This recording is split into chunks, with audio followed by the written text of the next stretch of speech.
Hey, it's your girl MJ and welcome to the Booty Call to Bride channel. I am your girl Michelle Tillman and today's episode is all about Married at First Sight season 11. Fun fact, season 9, when it was filmed in Charlotte, I was actually a production assistant on the set, so I kind of have like a little bit of an inside view of how things are behind the scenes and how things come together. Okay, so the first couple I'm going to discuss are one of my favorites, and that is Ameila and Bennett. Let's give a round of applause for Ameila because she is so confident in who she is. She is not afraid to have those armpits out with no matter how much hair she is growing underneath. And she knows also how to make her husband feel good. I think she's great at affirming Bennett, and I think he's great at affirming her as well. Episode number 7. He went and showed her that he lived in a tiny house, even though it didn't have a kitchen or a bathroom. So technically it's like a shed, but if you want to call it a tiny house, okay, cool. But she was in there looking around like, wow, this is so amazing. Like she found something positive to say about where he lived. Even though she could have looked at it as a downer, as a negative thing, she chose to look at it positively. When Bennett went to her place and found out that she was the homecoming queen, I was very shocked at that. And I was like, I don't know what kind of school she went to, but I just don't see her as the homecoming queen type. I think maybe she started off in high school as more normal and then evolved into the woman that we see today on Married at First Sight. So if I'm wrong, okay, but I do think it's so funny that she's always calling him out about his nightgown, which is a long, extra stretched out t-shirt. But hey, if he's comfortable and she's comfortable, even though she's like kind of clowning him about it or picking on him with a little bit about it, I just think that it's cute that they're able to laugh about things that they find unique and different instead of making it be a dividing factor. In the beginning of this episode, he had a really squeaky voice and he was like, oh my gosh, this is so interesting to sound. Excitement, like childlike excitement that really can help, in my opinion, make sure that they can have a developing marriage that is going to be strong after all the cameras and the lights are gone. So my vote for Ameila and Bennett is that they can work it out. Even though it kind of threw me for a loop when Pastor Kyle was trying to get Bennett to like kind of give an answer whenever he said, well, if she has to move, what are you going to do? You can live in 2 different cities and be married and make it work. It would just be a lot more work than you probably want to do. But I do think that he could at least make it clear, like, I will work through this even if we're not in the same city at first. So the next couple is Karen and Miles. Y'all, Karen is acting like a Karen. I really don't care for the persona that she's giving us. I don't like her vibe. I will say this.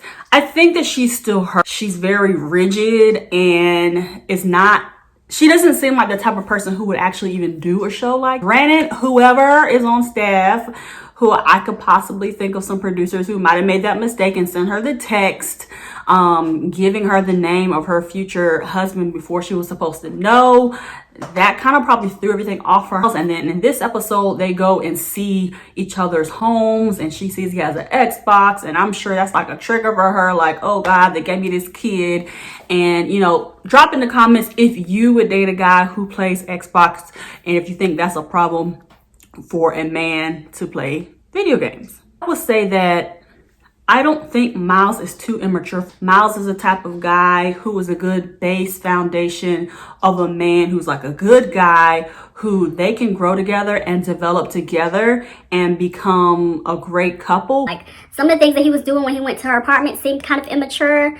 Like pulling out her shirt, the ones that have the little snap that you snap between your legs. I'm like, okay, you got something that her Vanay been on, like, and you're holding it up and give this an earring. Oh, look around. Look at that backsplash. Every location they went to, he was mentioning the backsplash. And I'm like, okay, you watch HGTV, great. But you don't have to say it every time you walk in a room. Like, who are you trying to prove a point to? I just thought that was weird. But he was kind of acting a little immature to me. in her place, but she was laughing, so maybe she likes. And Pastor Kyle made great points with Miles, like, I know you want to make her happy, but what makes you happy? And honestly, I could say that Miles, to a certain degree, with his I want to make sure my wife is good, kind of reminds me of my husband, Brandon. And I think that that is a great trait to have in a husband who is concerned with making sure his wife is good. That even though he might be younger, he might not look exactly how she thinks that she wants her husband to look, or he's soft. And let's go there first. They were wrong for putting the clip of what she said about she prefers to have a more strong, masculine man after he just confessed to her that he suffers with clinical depression. If you're on any type of medication, I do think you need to let the person who you are dating, and especially married, know, so they can know to hold you accountable and to know like what happens if you don't have it, like how to expect your personality to shift or your mood swings to shift. It's important to let them know. Like, that's why men don't go to therapy, because of comments like that. I think it takes a strong person to recognize I can't do this on my own and I need help, whether it be medicine, whether it be therapy, whatever. But I think that what she is overlooking is that he is the kind of man who is going to work at whatever it takes to make her happy. And even though he's probably still wondering and figuring out as a person like what he needs to be happy, he hasn't even had an opportunity to say, well, what do I need from her? I'm so busy trying to make sure she's good. I still think that he has what it takes for them to develop together and make a better relationship. But she needs to be healed and her own. She made the comment that him being in 10 monogamous relationships, and if she was going to be number 11, as if that was a bad thing.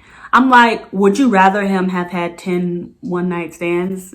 Like, what exactly is the bad part about that? That just means that whoever he's with, he makes a monogamous commitment to, and I don't think that he should be faulted for that. Do I think Miles and Karen are going to make it as of episode 7? No. I don't think she is open enough, and unless she makes a drastic change, in the preview episode, it showed her like sitting on his lap, which is like, whoa, a big deal for her being so standoffish. Unless she makes a huge change, I don't think that they are going to make it.